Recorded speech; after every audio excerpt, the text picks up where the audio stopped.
Um minuto depois, a menina levantou a cabeça e disse: "E mamãe? A Mary tem tantas, não te esqueças de mim que não haverá espaço para colocar todas que trouxemos conosco. Deixe-me fazer uma coroa e levá-la naquele cantinho junto ao muro, sobre o túmulo abandonado, onde nem ao menos há uma cruz. Pelo visto ninguém ama nem tem dó do pobrezinho." A bondosa mulher olhou surpresa para a filha e, assentindo com a cabeça, disse: "Bem, já que você quer, faça uma coroa. E não se esqueça de orar pela alma do desconhecido."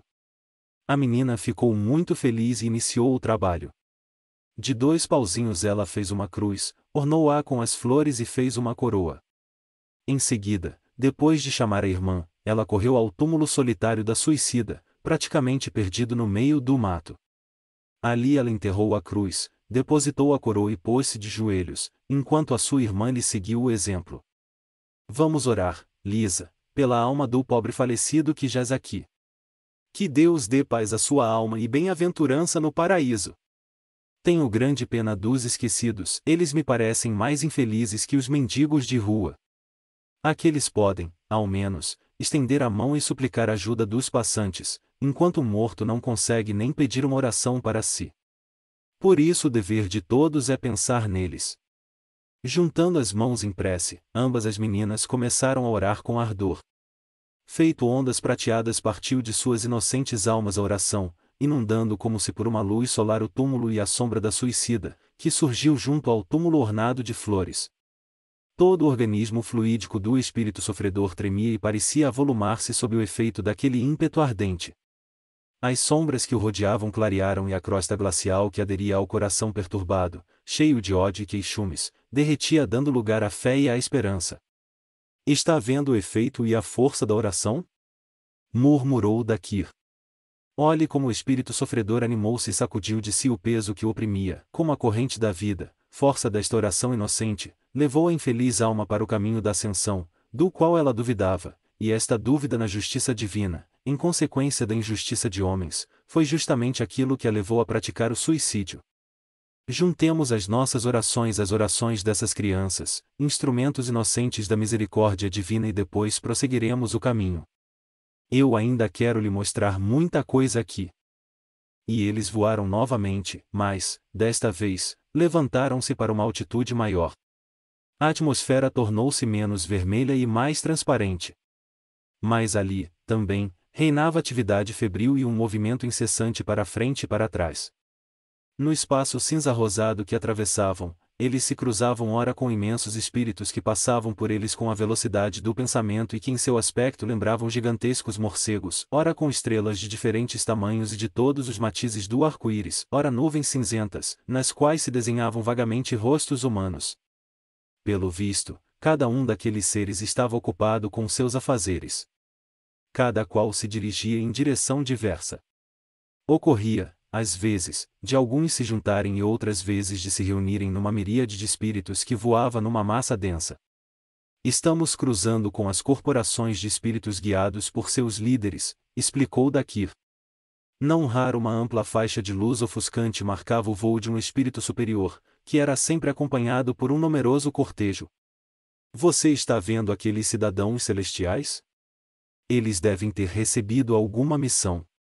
Mas nós não vamos procurar fazer amizade com eles." "Para que serviria?" observou sorrindo Dakir. "Vamos aproveitar para fazer uma visita a 2 grandes espíritos, ao chefe dos espíritos errantes e a Ebari, o rei das larvas. São lugares dos mais interessantes." Capítulo 5. A mente humana não consegue imaginar os estranhos e terríveis mistérios que se escondem no mundo invisível. O homem acha que ele já não tem mais o que pesquisar no espaço que o cerca, e ele determinou as distâncias, mediu as temperaturas, analisou a composição das substâncias, e no entanto, os seus instrumentos, onde quer que seja, só encontraram o vazio, o frio e a escuridão. Reflexões de tal tipo projetavam-se na cabeça de Supramati quando ele, com a velocidade do pensamento, voava através dos espaços incomensuráveis, iluminados diferentemente cheios da febril animação de nova vida, atividade e paixões, um verdadeiro reflexo da humanidade que povoava o planeta, circulando em torno das camadas atmosféricas que o envolviam. Dakir havia-lhe dito que eles iriam até o Senhor dos Espíritos Errantes, maus e infelizes. Vamos até o Rei do Inferno! Acrescentou ele meio rindo, meio sério. E para quê? Indagou Supramati curioso e alarmado. Para quê? Para estudarmos o mal, sem o qual nós não podemos aprender a fazer bem. Não se pode defender-se de um perigo que não se conhece. Justamente é a ignorância que desarma tanto os homens como os espíritos, explicou Dakir. A seguir, erguendo seu bastão, ele começou a girá-lo sobre a cabeça, pronunciando algumas palavras cabalísticas. Alguns minutos depois, na ponta do bastão formou-se uma esfera fosforescente, semelhante a um novelo de fios. Dakir agarrou-a e a comprimiu na mão. Supramati sentiu imediatamente como se eles fossem suspensos por uma corrente levados numa nova direção. Logo aquela atmosfera cinza-rosada em que eles voavam deu lugar a um denso e pesado ar, saturado de vapor acre sulfuroso. Uivava vento tempestuoso, ouvia-se o rolar de trovões e a coloração do espaço em volta ia passando do amarelo-laranja ao negro, salpicada de raios brilhantes. Rajadas de vento cálido envolveram-nos com o odor sufocante de sangue e carne queimada. Agora eles estavam voando por entre uma fumaça negra. Subitamente diante deles se abriu um imenso espaço, iluminado por luz purpúrea, e dentro dele divisaram uma gigantesca construção aérea, como se feita de névoa escarlate, mas a tal ponto transparente, que através dela se podia enxergar tudo. Um grande arco ígneo, em cujas faces se moviam, tremiam e crepitavam estranhos sinais desconhecidos, compunha a entrada, fechada por uma mesma grade ígnea que oscilava feito uma cortina. Bem, e como é que nós vamos entrar nesta fortaleza do inferno? Perguntou Supramati. Utilizando os recursos que nós temos a obrigação de conhecer, respondeu Dakir. Ele ergueu novamente o seu bastão e desenhou com ele no ar uma figura cabalística ao mesmo tempo, feito um arco de violino. Ele tocou as cordas de um instrumento invisível e a cada movimento de sua mão ouviam-se estranhos sons estridentes. A grade que impedia a entrada se abriu imediatamente, como uma cortina, e no vão do arco do portão surgiu um ser repugnante e medonho. Por esta visão, Supramati jogou-se para trás quase perdendo o equilíbrio. A colossal figura, não era nem homem nem animal, fechou-lhes o caminho. O poderoso corpo era negro. As imensas pernas terminavam em cascos, nas mãos do gigante viam-se unhas curvadas, o rabo comprido se arrastava no chão. Os chifres vermelhos sobressaíam-se na cara enegrecida de traços animalescos, com a expressão de ódio e crueldade. O olhar ígneo do monstro parecia ameaçar aniquilar quem quer que fosse se aproximar dele. A cada movimento seu, dele espargiam feixes de fagulhas. Olhe, Supramati, para o dragão que guarda a entrada do inferno. Ele representa a personificação do mal desencarnado, das paixões impuras, instintos animalescos, desejos insatisfeitos, inveja e ódio insaciáveis. Este guardião no limiar dos mistérios do inferno é, ao mesmo tempo, o símbolo dos sofrimentos do espírito subtraído do corpo material e ávido de prazeres lascivos. Atrás daquela grade se encontra o laboratório do mal, a sede dos diabólicos seres, maléficos e infelizes, atormentados com a sede de vingança.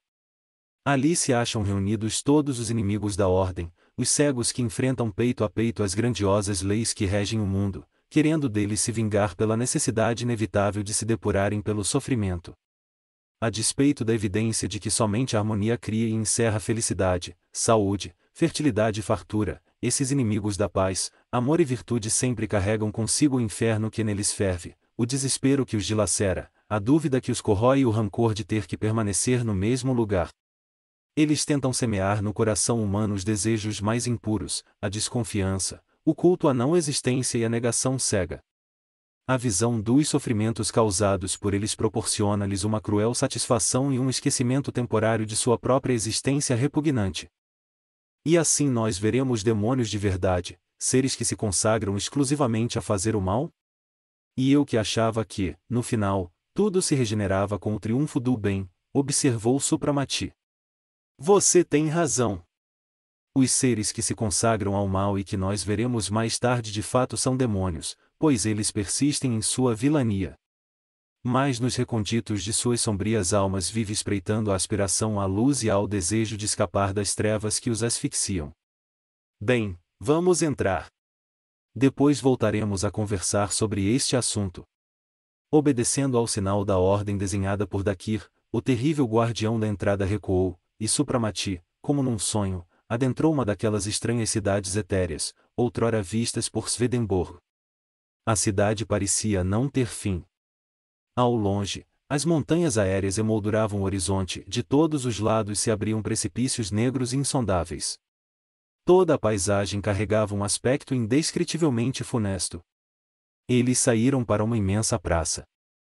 Os rolos de nuvens negras pareciam pairarem sobre o terrificante abismo e, ali, cercado de fumaça negra e feixes de raios, estava sentado um homem que Supramati já havia encontrado numa das invocações. Ao redor dele, em todas as direções, agitava-se uma multidão de espíritos, ouvindo trêmulos os princípios do mal, que ali lhes eram incutidos, e as infalíveis receitas para gerarem desordens e desencadearem devastações. Com a aproximação dos visitantes, as massas lúgubres abriram o caminho para darem a passagem e, ao sinal de seu senhor, se dispersaram por todas as direções. Minhas saudações, Dakir e Supramati. Bem-vindos. Sentem-se e vamos conversar pois, sem dúvida, foi para isso que você trouxe o seu neófito, disse Sarmiel com um sorriso bonachão, fazendo com a mão um sinal de saudação. Supramati pensou, no fundo de sua alma, que o convite de sentar-se não era nada mais que uma frase retórica, pois não se via nenhuma cadeira, e uma nuvem seria um sofá de resistência deveras duvidosa. Mas para o seu assombro, viu Dakir acomodar-se bastante bem na nuvem, o qual, ao perceber a hesitação de Supramati, desatou a rir. Você sempre se esquece, meu amigo, de que nós perdemos a densidade do corpo, de modo que uma nuvenzinha qualquer pode suportar o nosso peso. Avexado, Supramati sentou-se numa nuvem grande que lhe pareceu palpável e elástica. Mas tudo que ele via e sentia lhe parecia a tal ponto extraordinário e inverossímil, que ele se perguntou, mais uma vez, se não havia perdido o juízo ou estava sendo vítima de um terrível pesadelo. Um riso escarnecido interrompeu os seus pensamentos e Supramati olhou temeroso para o ser que representava a encarnação do grande mal, espreitando de forma invisível e imperceptível os humanos para destruí-los. Não, não. Você não está sonhando e os verdadeiros doidos seriam os que se propusessem a tratá-lo, observou Sarmiel. E agora pergunte o que você quiser. Posso? Então, com a sua permissão, eu gostaria de saber por que você e seus subordinados têm por objetivo fazer o mal. Por que vocês semeiam discórdias e desordens por todos os cantos? Que prazer lhes pode proporcionar o sofrimento dos homens? Por fim, eu gostaria de saber por que vocês lutam contra as forças que governam o universo, mais poderosas que as de vocês. Por que vocês se insurgem contra as leis inabaláveis que traçaram o caminho ao espírito através de todos os reinos da natureza, cujo objetivo é a perfeição? Ora, você quer saber muito. Mas antes de responder, eu quero lhe fazer uma pergunta difícil. Por que, então, o poder superior e a perfeição criam seres imperfeitos, obrigam-nos a elevar-se até o protoplasma de um arcanjo, através de milhões de mortes, a padecer em função de seus instintos, cujo germe foi concebido junto com eles, e a torturar-se com todos os sofrimentos possíveis da alma e do corpo? A que aspiram eles através dessa agonia infinita? A perfeição, como a bem-aventurança suprema. Vaga promessa de uma felicidade duvidosa. Como se fosse tão desejável alcançar a harmonia, que representa, sob a máscara de imparcialidade e amor à humanidade, nada mais além do que uma profunda indiferença e egoísmo empedernido.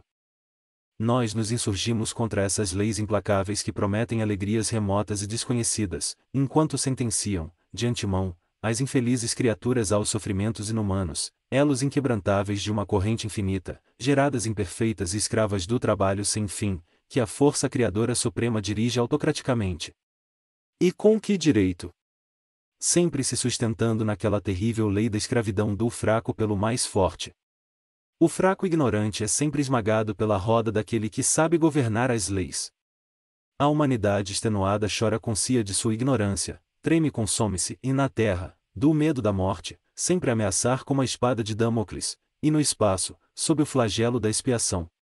O chão dos templos está surrado pelas marcas de joelhos de homens aterrorizados que clamam por Deus misterioso, suplicando-lhe clemência e misericórdia, e no entanto ele, em tom mais zombeteiro que o nosso, que vocês chamam de satânico, responde: vivam segundo a minha inabalável lei.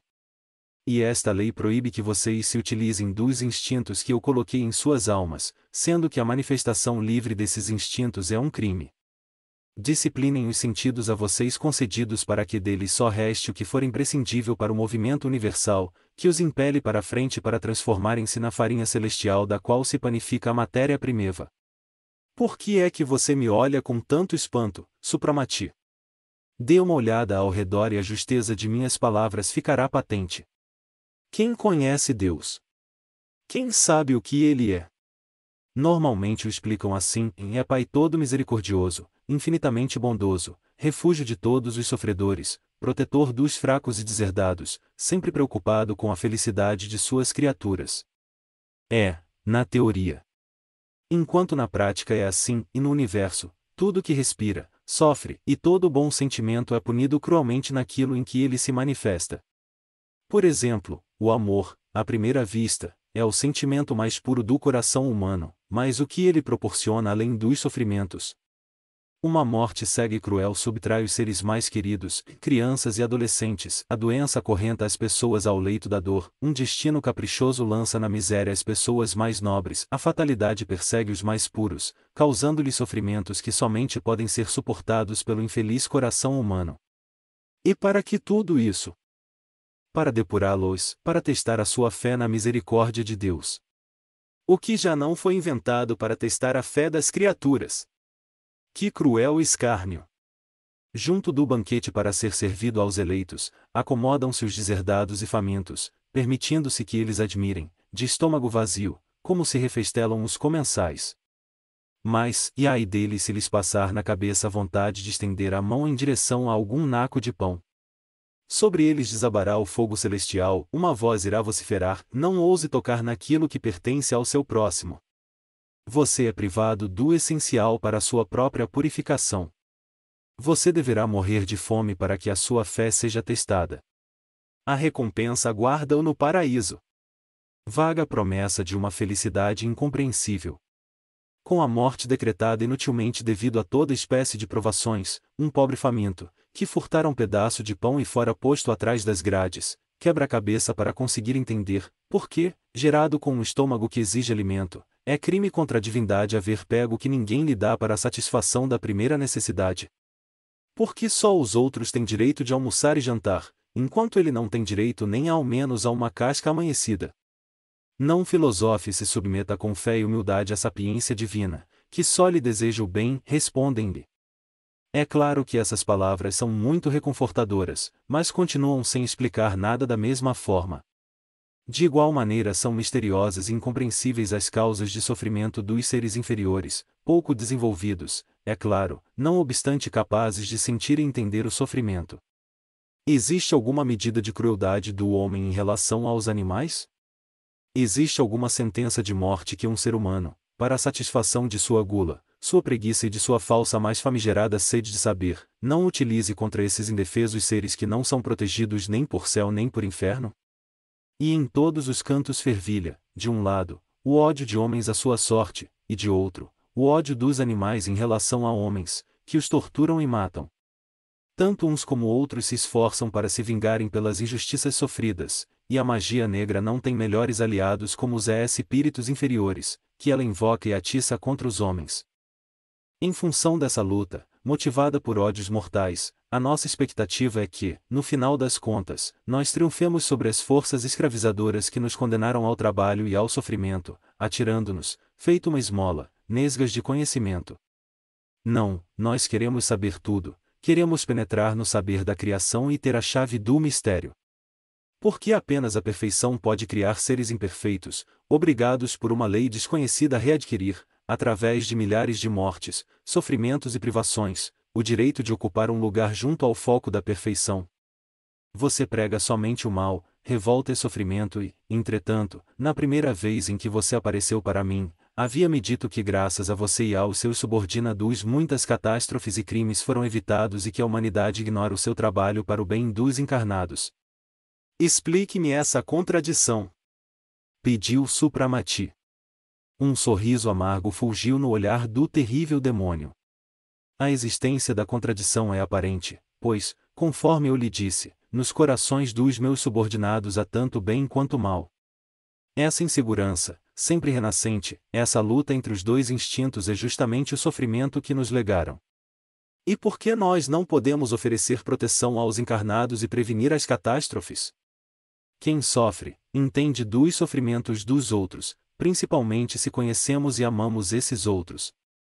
Não importa que eles vão nos enfastiar com as suas gratidões, mas você achará totalmente natural que nós ofereçamos a proteção, essencialmente, para aqueles cujos desejos são mais passionais, para aqueles que são mais audaciosos no mal e mais rancorosos, pois o nosso exército necessita daqueles cujas vidas foram esmagadas e asfixiadas em suas garras, e que tenham sido suficientemente martirizados e desprezados sem razão, para ficarem com aversão a seus ímpetos magnânimos e a sua aspiração ao céu.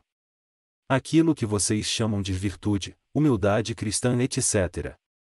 Ou seja, tudo aquilo que, entoando aleluia, é suportado sem rancor frente às injustiças e perseguições, nós chamamos de pusilanimidade, que não é respeitada nem na terra nem aqui. Para provar este axioma é possível trazer uma série de exemplos.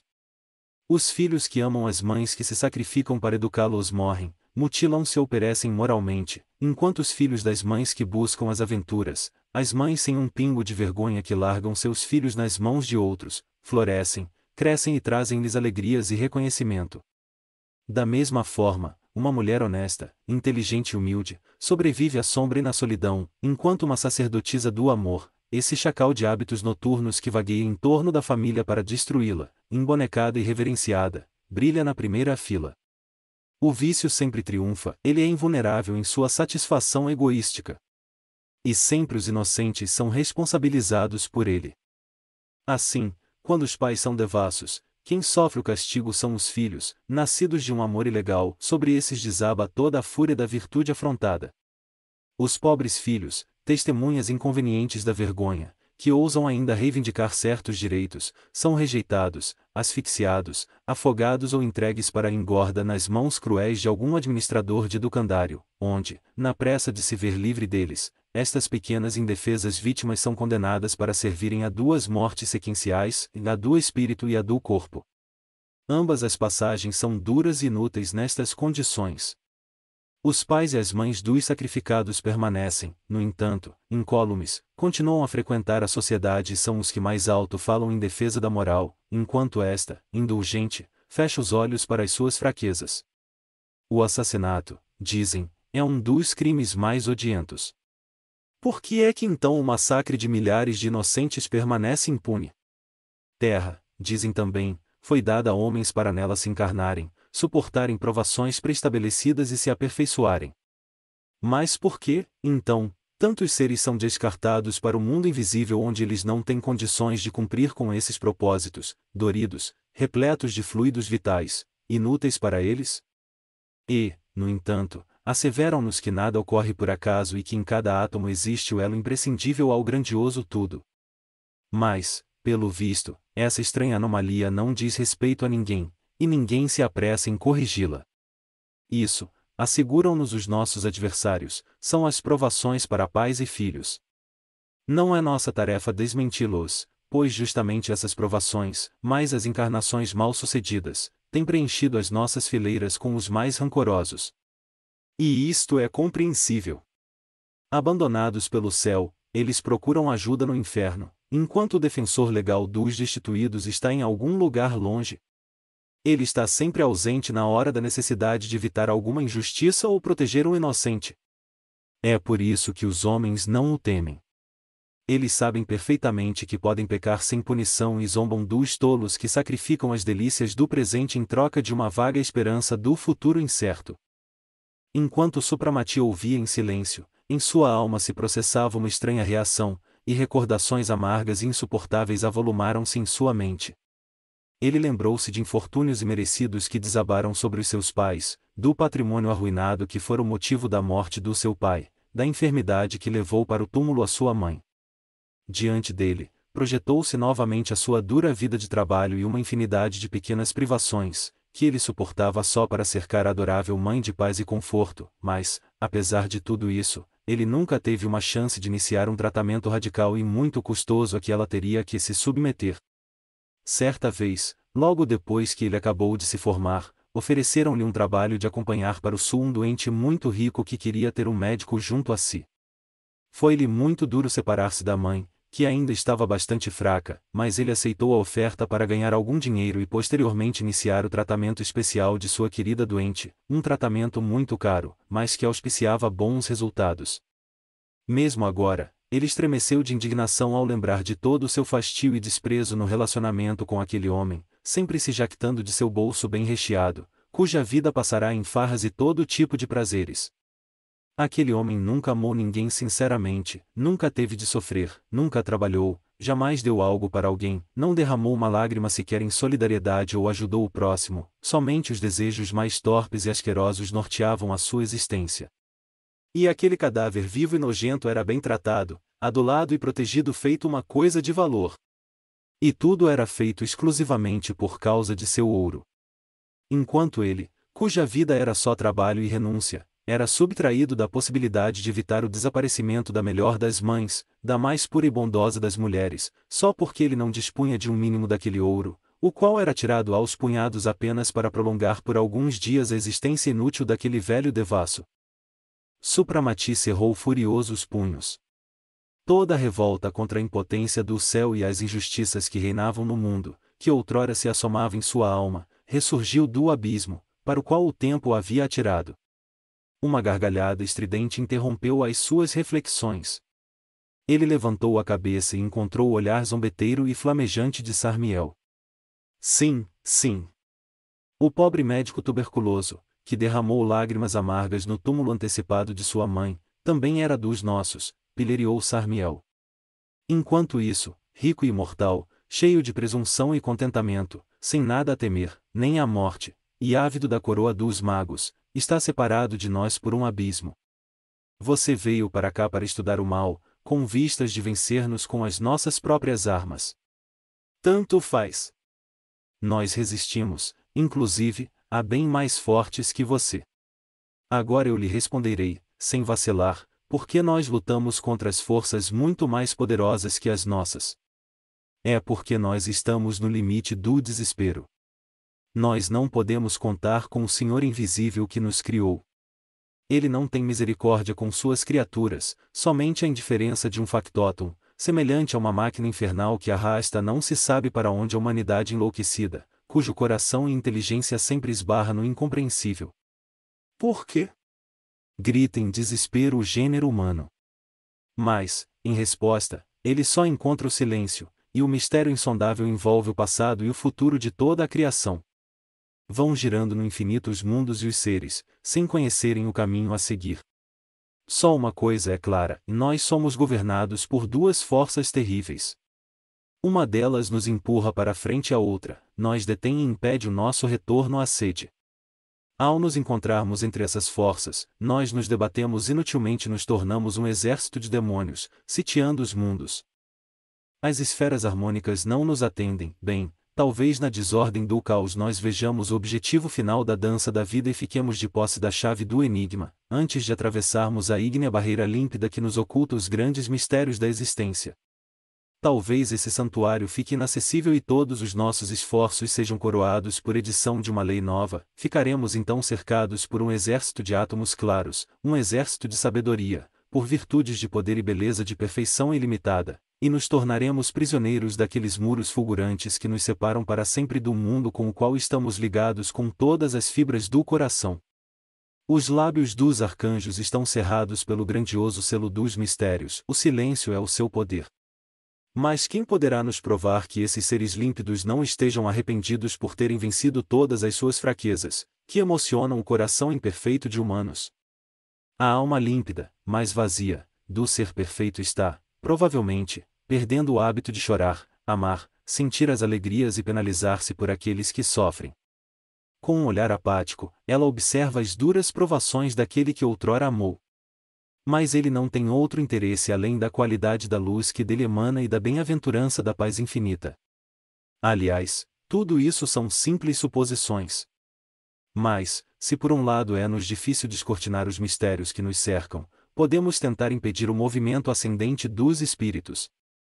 Quem é que está em condições de garantir que nós não seremos o fiel da balança na hora em que o número dos eleitos começar a diminuir? Que tipo de tempestade será desencadeada? Que tipo de mudanças ocorrerão por conta da alteração do equilíbrio? Quem, no fim das contas, irá governar o universo? Os olhos do grande espírito do mal flamejavam maldosamente.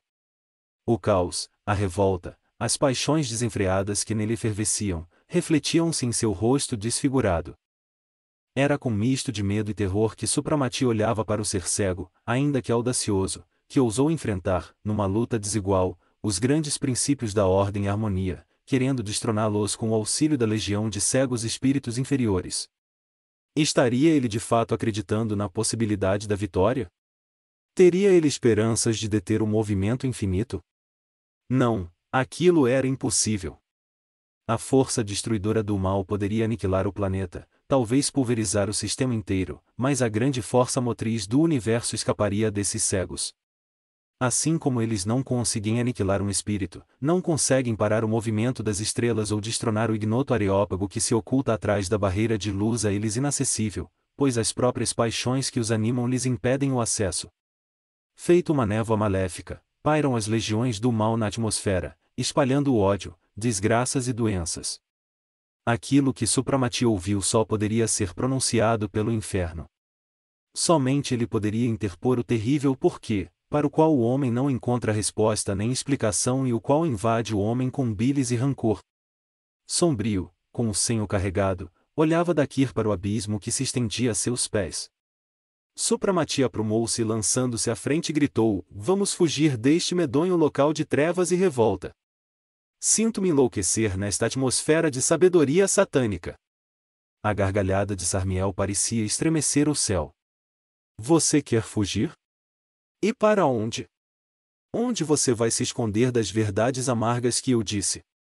Em vez de correr do mal é melhor aprender a governá-lo, não no intuito de vencê-lo, mas para fazê-lo seu aliado contra o bem e impedir que a odiosa e cruel força o impila para a frente.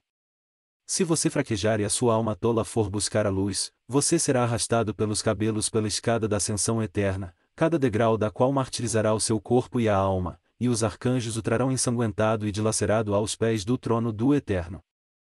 O braço colossal do terrível demônio se estendeu, apontando com o dedo para algo invisível.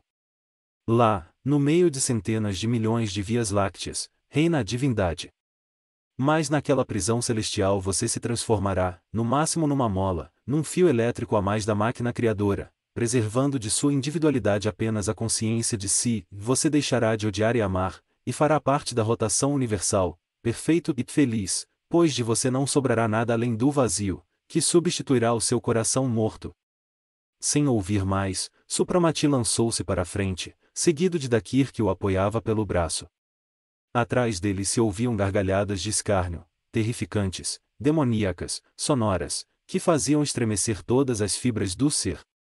"Dakir!" gritou Supramati, sufocando-se e sem condições de dominar-se. Será que tudo o que ele disse é verdade? Será verdadeira a afirmação de que a imortalidade é eterno sofrimento, eternas provações, eterna morte, morte em diversas formas? De fato, o inferno é o único capaz de urdir um plano diabólico de deter os espíritos no meio do caminho e obrigá-los a se desviar do progresso, do céu e da luz. É fato também que eu, feito um cego, almejo o desconhecido e que este se estende diante de mim em infinito. Aos poucos eu vou me despojando de todos os sentimentos que me são caros, aos quais eu me acostumei, e para tornar-me o quê? Gritou ele e silenciou, assustando-se com a sua própria voz, lamentosa, doentia e trêmula, feito uma corda partida. "Acalme-se", disse Dakir. "Não se entregue à dúvida, o pior inimigo do homem." Ela foi invocada pelo discurso malicioso de Sarmiel e dominou-o com tal força, que se diante de você as portas do céu fossem abertas você teria recuado, duvidando da luz diante de seus olhos. Não se pode empolgar-se desse jeito. Tudo o que ele disse é verdade, mas enfocado sob um falso ponto de vista. Ele não quer admitir que para a alma, já que ela é imortal, seria insuportável permanecer estática num único lugar por toda a eternidade, e que as transformações, por mais que elas sejam difíceis, possuem um grande objetivo inevitável. A perspectiva que Sarmiel abomina de poder se tornar uma das molas propulsoras da perfeição deverá constituir-se, entretanto, num ideal que qualquer espírito deve almejar. Livrar-se para sempre de dúvidas que atormentam, de sentimentos mesquinhos e de impulsos impuros, para abraçar toda a humanidade num sentimento de amor puro e tranquilo, desprovido de qualquer interesse pessoal, deve ser uma felicidade bem maior que todas as nossas imperfeitas alegrias terrenas. Além disso, por acaso, a sensação límpida da consciência saciada em ter alcançado a totalidade do conhecimento e compreendido a origem e a finalidade de todo o existente não conta nada? Não, não. O céu vale a pena ser alcançado. Da mesma forma, para compreender e vencer o mal é necessário estudá-lo. Depois do que lhe falou Sarmiel, você deve ter uma visão clara dos motivos pelos quais as legiões do mal são tão numerosas e poderosas. Todos esses espíritos agastados por dúvida, que veem no sofrimento uma injustiça e não provação, esperam, por meio da difusão do mal, deter nos outros a inexorável aspiração à perfeição. Para vencer esse exército de cegos, nós devemos estudar o mal, não para utilizá-lo com o objetivo de opor-se às inabaláveis leis, mas para elevarmos até a luz, a qual, apesar de todos os obstáculos, nos arrasta a ela, feito uma mariposa à lâmpada. Nós fomos feitos de luz e nela nos transformaremos de novo. Nenhuma escuridão pode se misturar com a origem ancestral da pureza perfeita. É possível que alguma imundície se grude a ela, mas chegará a hora que esta mácula se soltará e se transformará em cinzas, e de seu bojo fulgirá uma luz ofuscante, que representa a essência de nosso ser, uma herança eterna de nosso lar celestial. E a este lar nós retornaremos, apesar de todas as provações no infinito caminho através de todos os reinos da natureza, apesar de todos os sofrimentos e amarguras passados, para depois gozar de paz e harmonia perfeita. Um silvo estridente e uma furiosa rajada de vento interromperam daqui. Uma nuvem negra recortou feito furacão o ar e diante dele surgiu o funesto Sarmiel. Todo o seu ser tremia e dele, à semelhança de cratera de um vulcão, expeliram-se chamas, colunas de fumaça e feixes de faíscas. Vão se enganando com as falsas esperanças. Trovejou zombeteiro o espírito das trevas. Não é à toa que se diz, bem-aventurados são os pobres de espírito porque deles será o reino dos céus. Não blasfeme, espírito orgulhoso e cego. Disse em tom severo Dakir. Você é grande e poderoso por seu conhecimento e é imenso o seu reino. Turbas desprezíveis fervilham aos seus pés, crimes, os mais variados possíveis, se espreitam sob as suas asas, e infinito é o número de destruições e de vítimas que você semeou no mundo, contudo, há quanto tempo você preside aqui sem alcançar a vitória? Debalde o seu exército luta ferozmente contra o céu, você não avançou um passo sequer ao centro da luz sublime, pois as trevas até ali não a alcançam. Você martiriza as criaturas de Deus, pensando com isso magoar o céu, no entanto você mesmo sofre da insatisfação de todos os seus desejos. Você blasfema e abomina a paz, a harmonia perfeita e a límpida e tranquila consciência do dever cumprido. E por que, então, o seu coração mortificado, atormentado por dúvidas e sem esperanças, não está satisfeito? Isso é inegável, apesar de minha ignorância, eu vejo isso através de sua couraça. A despeito de toda a sua indignação, você também é uma criatura de Deus, gerada a partir da mesma luz divina, que com todas as fibras de seu ser aspira a paz, essa, talvez, a principal força motriz que impulsiona toda a humanidade a subir pela escada íngreme e estreita da perfeição, na expectativa de algum dia gozar da sua indescritível bem-aventurança. A cara do demônio desfigurou-se estranhamente, de seus lábios soltou-se um grito sinistro e dilacerante, feito soluço, e ele baixou a cabeça por uns instantes. Mas, quase imediatamente, ele se endireitou, sombrio, ameaçador e cheio de ódio. Sacudindo o punho cerrado, ele brandiu. Bem, e daí? Quando eu estiver cansado do mal que não me leva a nada, Quando eu estiver saturado dele, eu tomarei de assalto os muros ígneos para descobrir o que acontece atrás deles. Você não será o primeiro audacioso a aventurar-se dentro dos limites do muro sagrado. Mas você já viu, por acaso, alguém que de lá retornou para dizer aos mortais o que há por trás daquela proteção misteriosa? Quem poderá garantir que o caminho ao cimo de lá não é mais comprido do que o daqui? O lúgubre e flamejante olhar do demônio pareceu se grudar ao pálido mais descido rosto de Dakir. Eu acho que ambos estamos longe do objetivo final, ressoou ele. Talvez. Só que você reconhece isso por orgulho, e eu porque assim me sugere o meu modesto senso, redarguiu Dakir. Sarmiel nada respondeu. Sua figura diluiu-se numa gigantesca nuvem negra e em seguida desapareceu no espaço sem deixar vestígios. Dakir pegou a mão de seu amigo e ambos voaram para a frente. Capítulo 6. Tentando se recuperar espiritualmente e acalmar os impetuosos pensamentos que se desencadearam em sua mente, Supramati não deu, no início, qualquer atenção ao que ocorria em volta, mas, logo percebeu que em torno dele se abria um espaço cinzento e nuvioso. Como se através de uma cortina ele via o céu, salpicado de estrelas, no entanto essas pareciam bem maiores do que vistas a partir da Terra. Dakir. Leve-me para algum planeta, pois eu quero ver se as pessoas que nele habitam têm tantos vícios, são tão ignorantes, tão ávidas por prazeres como na nossa repulsiva Terra. Ou talvez ali reinem harmonia e sapiência. Eu não posso fazer isso, respondeu Dakir. Para empreender tal excursão, só Ebramar dispõe de força e conhecimentos necessários. Quando nós nos tornarmos seus discípulos, e eu espero que isso seja relativamente breve, é provável que ele nos leve aos mundos inferiores, onde pareceremos uns anjos, e também aos mundos sábios e disciplinados, onde nos sentiremos insignificantes. Aliás, eu atenderei, parcialmente, ao seu desejo e o levarei a um mundo bastante original, ou seja, a residência de Ebari. Supramati começou a rir. O rei das larvas possui a sua própria residência? E os seus súditos moram junto com ele? Exatamente. Você mesmo vai ver que no espaço existem para criaturas maléficas e perigosas o mesmo tipo de prisão que nós temos. Então você quer me mostrar uma dessas prisões? Sim. É um pequeno planeta morto de nosso sistema. Fica bem perto da Terra, mas é muito escuro e invisível para nós. Como vê, no espaço nada se perde e os mundos extintos, que já não produzem nada, servem, enquanto ainda não se desintegraram, para local de permanência de espíritos que abusaram de sua liberdade. E aquele mundo é estéril. Sem dúvida. Lá não existe mais nem vida vegetal nem animal. Os seres humanos lá não conseguem sobreviver devido às condições desfavoráveis, frio intenso, gases venenosos, e assim por diante. A desintegração é lenta até que uma explosão final espalhe as suas partículas. E até lá o planeta abandonado serve de reino a Ebari e seus súditos, as asquerosas larvas. Esses seres maléficos que sugam as forças vitais dos encarnados tornam-se finalmente demais pesados para subir no espaço.